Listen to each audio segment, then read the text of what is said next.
আলাইকুম। আশা করি সবাই ভালো আছেন। আলহামদুলিল্লাহ আমিও ভালো আছি।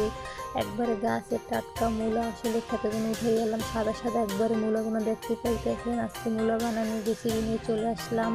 সুন্দরভাবে মূলাগুলো কুচিয়ে নেব। আসলে মূলাগুলো যত ভালোভাবে কুচাবেন ততই ভালো হবে। আমার আসলে প্রথমে ছিঁড়ে নিয়েছে, তারপর একটা চিরি চিরি করে কুচাইছে। আসলে শীতকালে এই মূলা বানানি খাওয়ার মজাটাই আলাদা। একবারে রৌদে বসে, তাও আবার দুপুর টাইমে। যে কোনো বানানি শীতকালে ভালো লাগে রৌদে বসে। তারপর মূলাগুলো আমি ভালোভাবে ধুয়ে নিলাম, দেখতে পাইতেছেন। তারপর মরিচগুলো আমি টাইলে নিলাম। আসলে যে যতটুকু ঝাল খান সে ততটুকুই ঝাল লইবে না। আমি অনেক ঝাল খাই। ধনিয়া পাতা, লবণ, মরিচ, তারপর তেঁতুলটা আগেই ভিজিয়ে রাখছিলাম, তার ভিডিওটা নিতে পারি নাই। তারপর শুকনো মরিচগুলো সুন্দরভাবে আমি গুঁড়ি করে নেব, দেখতে পাইতেছেন। একবারে মূলার ভিতরে ছিটিয়ে দিতেছি।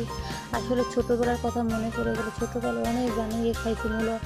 3-4 বছর পর মূলা বানানো খেলাম আমার শ্বশুর বাড়ি আইসা।